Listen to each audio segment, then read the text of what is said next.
Third heading in figure 6.25 ಅವನೇ diagram ಕೊಟ್ಟಿದ್ದಾನೆ. Okay, if P Q parallel to S T. Okay, ಈಗ ನೋಡ್ರಲ್ಲ ಅವ್ನು ಏನೇನು ಗಿವನ್ ಕೊಟ್ಟಿದ್ದಾನೆ ಬರ್ಕೊಳ್ಳೋಣ. ಓಕೆ, ಈ ಗಿವನ್ ಬಂದ್ಬಿಟ್ಟು ಏನು ಕೊಟ್ಟಿದ್ದಾನೆ, P Q parallel to S T ಅಂತ ಕೊಟ್ಟಿದ್ದಾರೆ. P Q parallel to S T. ಇನ್ನೊಂದು ಏನು ಕೊಟ್ಟಿದ್ದಾನೆ, angle P Q R is equal to 110 degree ಅಂತ ಕೊಟ್ಟಿದ್ದಾನೆ.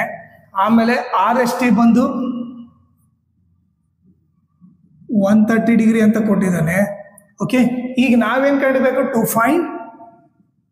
ಫೈಂಡ್ ಬಂದ್ಬಿಟ್ಟು angle Q R S find out ಮಾಡಬೇಕು. ಓಕೆನಾ, ಸೊ ಕ್ಯೂ ಆರ್ ಎಸ್ ಅಂದ್ರೆ ನಥಿಂಗ್ ಬಟ್ ಏನು, ಈ ಆ್ಯಂಗಲ್ನು ಫೈಂಡ್ ಔಟ್ ಮಾಡಬೇಕು. ಓಕೆ, ಈ ಆ್ಯಂಗಲ್ ಹೆಂಗೆ ಫೈಂಡ್ ಔಟ್ ಮಾಡ್ಬೇಕಂದ್ರೆ ಅದಕ್ಕೊಂದು ಕನ್ಸ್ಟ್ರಕ್ಷನ್ ಆಗಬೇಕು. ಓಕೆ, ಈ ಕನ್ಸ್ಟ್ರಕ್ಷನ್ ಬರೆಯೋಣ. ಓಕೆ, ಕನ್ಸ್ಟ್ರಕ್ಷನ್ ಯಾವ ಥರ ಅಂತಂದರೆ, draw a line A B which is parallel to P Q and S T and passing through R. Okay, ಈ ಕನ್ಸ್ಟ್ರಕ್ಷನ್ ಯಾವ ಥರ ಮಾಡ್ಬೇಕು ನೋಡ್ರಿ. ಕನ್ಸ್ಟ್ರಕ್ಷನ್ ಯಾವಾಗಲೂ ಡಾಟೆಡ್ ಲೈನಿಂದ ಬರಿಬೇಕು. ಓಕೆ, ಈಗ ನಾನೇನು ಮಾಡ್ತೀನಿ ಈಗ, ಓಕೆ, ಒಂದು ಡಾಟೆಡ್ ಅಂದರೆ ಕನ್ಸ್ಟ್ರಕ್ಷನ್ ಏನು, ಎ ಬಿ ಒಂದು ಲೈನ್ ಹಾಕ್ತೀನಿ.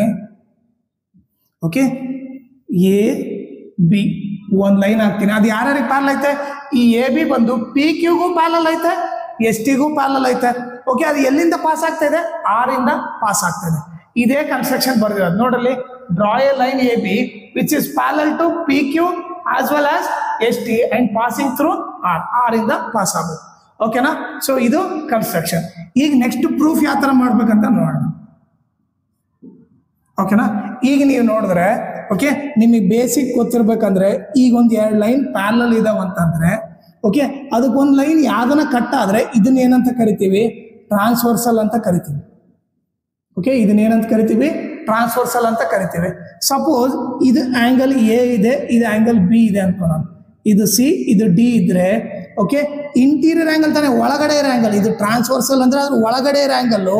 ಓಕೆ, ಇವರಿಬ್ಬರನ್ನ ಆ್ಯಡ್ ಮಾಡಿದ್ರೆ 180 ಇರುತ್ತೆ. ಓಕೆ, ಈಗ ನೋಡಿ, ಇದು ಟ್ರಾನ್ಸ್ವರ್ಸಲ್ ಲೆಫ್ಟ್ ಸೈಡ್ ಇರೋ ಆಂಗಲ್ ಯಾವ್ಯಾವು, ಎ ಪ್ಲಸ್ ಬಿ ಬಂದು 180. ಅದೇ ರೈಟ್ ಸೈಡ್ ಇರೋದೇನು, C plus D. Okay, C plus D ಮಾಡಿದ್ರು 180 ಇರ್ತದೆ. ಇಂಟೀರಿಯರ್ ಆಂಗಲ್ ಟ್ರಾನ್ಸ್ವರ್ಸಲ್ ಆಗಿದಾಗ, ಓಕೆ, ಇಂಟೀರಿಯರ್ ಆಂಗಲ್ಸ್ ಆ್ಯಡ್ ಮಾಡೋದು 180 ಇರ್ತದೆ. ಅದು ಸೇಮ್ ಸೈಡ್ ಇರ್ಬೇಕು. ಸೇಮ್ ಸೈಡ್ ಅಂದ್ರೆ ಲೆಫ್ಟ್ ಸೈಡ್ ತೊಗೊಂಡ್ರೆ ಲೆಫ್ಟ್ ಸೈಡ್ ಇರೋದೇ ಆ್ಯಡ್ ಮಾಡಬೇಕು, ರೈಟ್ ಸೈಡ್ ತೊಗೊಂಡ್ರೆ ರೈಟ್ ಸೈಡ್ ಇರೋದೇ ಆ್ಯಡ್ ಮಾಡಬೇಕು. ಹಂಗೆ ಮಾಡಿದ್ರೆ ಎಷ್ಟಿರುತ್ತೆ, 180 ಇರುತ್ತೆ. ಈಗ ನೀವು ಅದೇ ಟೈಪ್ ನೋಡಿದ್ರೆ ಇವರಿಬ್ರು ಪ್ಯಾರಲಲ್ ತಾನೆ, A B parallel to P Q, nothing but ಇದನ್ನ ನಾನು ಒಂದು ಸ್ವಲ್ಪ ಎಕ್ಸ್ಟೆಂಡ್ ಮಾಡಿದ್ರೆ ಅವಾಗ ಏನಾಗುತ್ತೆ, ಇವರಿಬ್ರು ಪ್ಯಾರಲಲ್ಲು. ಇದೇನಾಗುತ್ತೆ ಅವಾಗ, ಈ ಲೈನು ಕ್ಯೂ ಆರ್ ಲೈನ್ ಬಂದ್ಬಿಟ್ಟು ಏನಾಗುತ್ತೆ, ಟ್ರಾನ್ಸ್ವರ್ಸಲ್ ಆಗ್ಬಿಡುತ್ತೆ. ಇದು ಟ್ರಾನ್ಸ್ವರ್ಸಲ್ ಆಯ್ತಾ. ಈಗ ನೋಡ್ರಿ, ಇವರಿಬ್ರು ಪ್ಯಾರಲಲ್ ಅಂತಂದ್ರೆ ಆಟೋಮೆಟಿಕ್ ಏನಾಯ್ತು, ಈ ಲೈನು ಟ್ರಾನ್ಸ್ವರ್ಸಲ್ ಆಯ್ತು. ಅವಾಗ ಈ ಆಂಗಲ್ ಇವರಿಬ್ಬರನ್ನ ಆ್ಯಡ್ ಮಾಡಿದ್ರೆ ಎಷ್ಟಿರುತ್ತೆ, 180 ಇರುತ್ತೆ. ಹೌದಾ, ಇದು ಟ್ರಾನ್ಸ್ವರ್ಸಲ್ ಅಂದ್ರೆ ಲೆಫ್ಟ್ ಸೈಡ್ ಇರೋ ಆಂಗಲ್ ಆ್ಯಡ್ ಮಾಡಿದ್ರೆ 180 ಇರುತ್ತೆ. ಸೊ ಏನು ಬರೀಬೋದು ನಾನು, angle P Q R plus, ನೋಡಲಿ, ಆಂಗಲ್ ಪಿ ಕ್ಯೂ ಆರ್ ಈ angle plus angle A R Q, ಈ angle A R Q add ಮಾಡಿದ್ರೆ ಎಷ್ಟಿರುತ್ತೆ, 180 ಡಿಗ್ರಿ ಇರುತ್ತೆ. ರೀಸನ್ ಏನು ಬರಿತೀವಿ ಇಲ್ಲಿ, sum of interior angle, sum of interior angles on the same side of transversal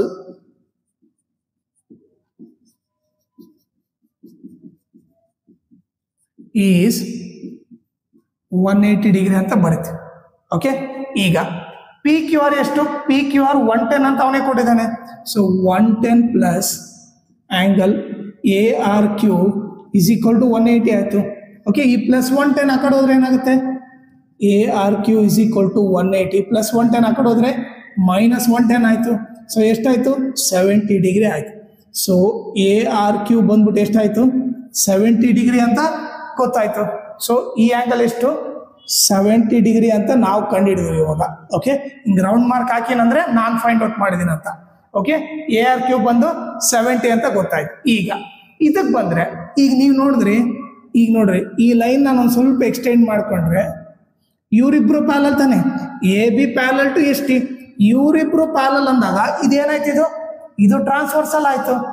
ಇದು transversal ಅಂದ್ರೆ ಇವರಿಬ್ರು ಆಂಗಲ್ ಆಡ್ ಮಾಡಿದ್ರೆ, ಈಗ ನೋಡ್ರಿ ಇದು ಟ್ರಾನ್ಸ್ವರ್ಸಲ್ ಅಂದ್ರೆ ಟ್ರಾನ್ಸ್ವರ್ಸಲ್ ಈಗ ರೈಟ್ ಸೈಡ್ ಇರೋ ಆಂಗಲ್, ಇವರಿಬ್ಬರನ್ನ ಆಡ್ ಮಾಡಿದ್ರೆ 180. ಇಲ್ಲಿ ತೋರಿಸೋಲ್ಲ C+D 180. ಅದೇ ರೀತಿ ಇವರಿಬ್ಬರು ಆಂಗಲ್ ಆಡ್ ಮಾಡಿದ್ರೆ 180. ಸೊ ನಾನೇನ್ ಬರಿಬೋದು ಇಲ್ಲಿ, ಈಗ ನೀವು ನೋಡಿದ್ರೆ ಈಗ ಏನ್ ಬರಿಬೋದು ನಾನು, angle R S T plus ನೋಡ್ರಿ ಈ angle plus BRS, angle BRS ನೋಡ್ರಿ ಈ ಆಂಗಲ್ ಆಡ್ ಮಾಡಿದ್ರೆ ಎಷ್ಟು ಬರಬೇಕು, 180 ಡಿಗ್ರಿ.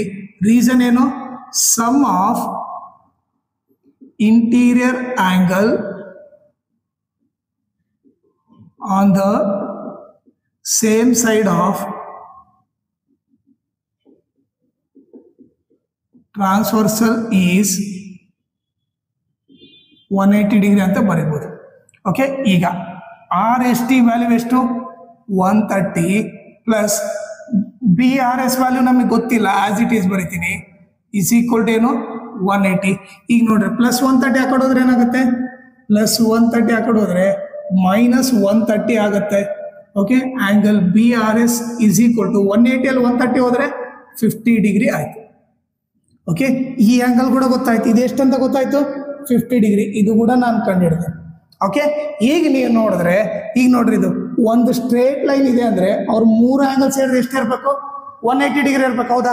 ಸೊ ಇವ್ರು 3 ಆಂಗಲ್ ಆಡ್ ಮಾಡಿದ್ರೆ ಎಷ್ಟಿರ್ಬೇಕು, 180 ಡಿಗ್ರಿ ಇರಬೇಕು. ಸೊ ಇವಾಗ ಏನ್ ಬರ್ತೀನಿ ನಾನು, angle ARQ plus angle QRS plus angle BRS is equal to ಏನು 180 ಡಿಗ್ರಿ. ರೀಸನ್ ಏನಿಲ್ಲಿ ಬರ್ತೀವಿ, linear pair. Okay, straight line ಇದ್ದಾಗ ಏನು 180 ಡಿಗ್ರಿ, ಎಲ್ಲ ಆಂಗಲ್ ಸೇರಿದ ಏನು 180 ಇರುತ್ತೆ, ಅದನ್ನ ಏನಂತ ಬರ್ತೀವಿ, ಲೀನಿಯರ್ ಪೇರ್ ಅಂತ ಬರ್ತೀವಿ. ನೋಡ್ರಿ ARQ plus QRS plus BRS is equal to 180 degree. ARQ ಎಷ್ಟು, ARQ ಬಂದು 70. ಓಕೆ, QRS ವ್ಯಾಲ್ಯೂ ನಮಗೆ ಗೊತ್ತಿಲ್ಲ, ಆಸ್ ಇಟ್ ಈಸ್ ಬರಿತೀನಿ. ಓಕೆ, BRS ವ್ಯಾಲ್ಯೂ ಎಷ್ಟು, 50 ಡಿಗ್ರಿ ಇಸ್ ಈಕ್ವಲ್ ಟು 180 ಆಯ್ತು. 70 ಪ್ಲಸ್ 50 ಎಷ್ಟು, 120 ಡಿಗ್ರಿ ಆಯ್ತು. 120 plus angle QRS is equal to 180. ಈಗ angle QRS is equal to 180 plus 120 ಆ ಕಡೆ ಹೋದ್ರೆ ಮೈನಸ್ 120 ಆಯ್ತು. Angle QRS is equal to ಏನಾಯ್ತು, 60 ಡಿಗ್ರಿ ಅಂತ ಬಂತು. ಓಕೆನಾ? ಸೊ ಫೈನಲಿ ನಾವೇನ್ ಫೈಂಡ್ ಔಟ್ ಮಾಡೋಕಾಯ್ತು, QRS.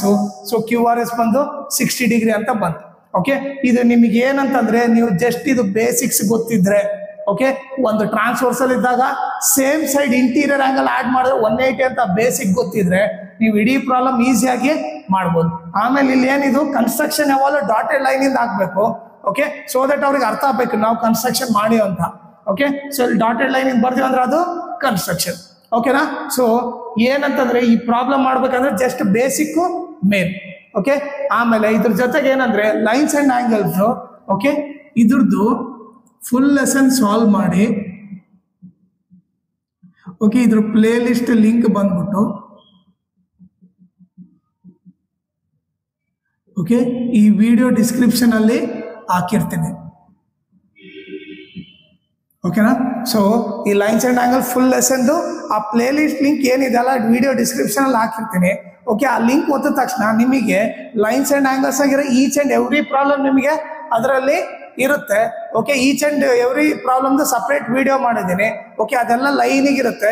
ನಿಮ್ಗೆ ಯಾವ ಡೌಟ್ ಇದೆನೋ ಅದನ್ನ ಸೆಲೆಕ್ಟ್ ಮಾಡ್ಬಿಟ್ಟು ಕಲಿಬೋದು. ಇಲ್ಲ ಫುಲ್ ಲೆಸನ್ ಕಲಿಬೇಕಂದ್ರೆ ಆರ್ಡರ್ ವೈಸ್ ಅಲ್ಲಿ ಇರುತ್ತೆ. ಈಚ್ ಅಂಡ್ ಎವ್ರಿ ಪ್ರಾಬ್ಲಮ್ ಅದರಿಂದ ಕಲಿಬೋದು. ಓಕೆ, ಸೊ ನಿಮ್ಗೆ ಯಾವ್ದು ಬೆಟರ್ ಅನ್ಸುತ್ತೆ ಅದನ್ನ ಮಾಡ್ರಿ. ಓಕೆ, ಇದು ಮಿಡ್ ಟರ್ಮ್ ಎಕ್ಸಾಮಿಗೆ ಬಹಳ ಇಂಪಾರ್ಟೆಂಟ್, ನೆಗ್ಲೆಕ್ಟ್ ಮಾಡ್ಬೇಡ್ರಿ. ಈ ಲೆಸನ್ ಫುಲ್ಲು ಕಲೀರಿ.